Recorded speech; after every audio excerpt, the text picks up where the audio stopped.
आपला भारत देश ही सणाची भूमी आहे। येथे प्रत्येक ऋतूत सण साजरे केले जातात, कारण त्यामागे थोर परंपरा आहे। आपल्या सणामध्ये केवळ उत्साहाचा आनंद नसतो, तर त्यामागे दडलेली मूल्य, आपुलकी, सामाजिक एकोपा आणि नात्यातील गुंतवणूक हे असते।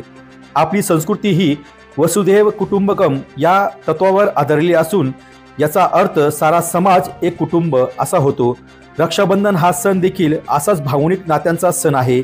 या दिवशी बहीण आपल्या भावाच्या हातावर राखी बांधते आणि त्याच्या यशस्वी आणि सुरक्षित आयुष्याची प्रार्थना करते, तर भाऊ तिचे रक्षणाचं वचन देतो।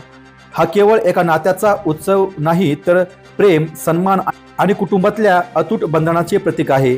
याच पवित्र परंपरेला कोपरगाव शहरात अधिक अर्थपूर्ण आणि हृदयस्पर्शी वळण मिळालं, जेव्हा जागतिक आदिवासी दिनाच्या कार्यक्रमात आदिवासी भगिनींनी आमदार आशुतोष काळे यांचे औक्षण करून त्यांना राखी बांधली। या सोहळ्याच्या वेळी उपस्थित असलेल्या प्रत्येक व्यक्ती क्षणभर भावनाविवश झाला होता। राखीच्या त्या नाजूक दोऱ्याने गुंफले होते नात्याचे सौंदर्य, विश्वासाचं बळ आणि बंधुत्वाचं अमरत्व।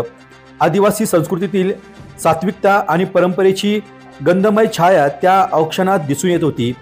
आमदार आशुतोष काळे यांनी त्या लाडकी भगिनींची राखी स्वीकारताना त्यांना देखील आपल्या डोळ्यातील कृतज्ञतेचा भाव लपवता आला नाही। हा रक्षाबंधन सोहळा फक्त भाऊ बहिणींच्या नात्याचा नव्हता, तर तो समाजातील एकोपा, समरसता आणि माणुसकीचा विजय होता। आदिवासी भगिनींच्या हातून आलेली राखी म्हणजे त्या समाजाच्या प्रेमाची, आपुलकीची आणि विश्वासाची साक्ष होती। हे रक्षाबंधन केवळ राखी बांधण्यापुरते नव्हते, तर या रक्षाबंधनाने एक सामाजिक संदेश दिला। प्रेम, आदर आणि बंध ही आपुलकीची खरी ओळख आहे आणि आपल्यातल्या एकात्मतेचा, समतेचा, प्रेमाचा साज आहे। औक्षणाचा तो क्षण केवळ एक परंपरा नव्हती, तर तो एक भावनिक स्पंदन होता, जिथे आदर, आपुलकी आणि आत्मीयता यांचा संगम होता।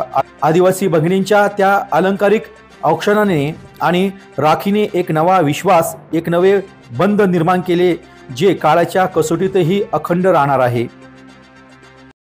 डी न्यूज वृत्तवाहिनी सामाजिक, शैक्षणिक, राजकीय, धार्मिक, सहकार, सांस्कृतिक, कृषी या सर्व चालू घडामोडींचा वेध घेणारी वृत्तवाहिनी।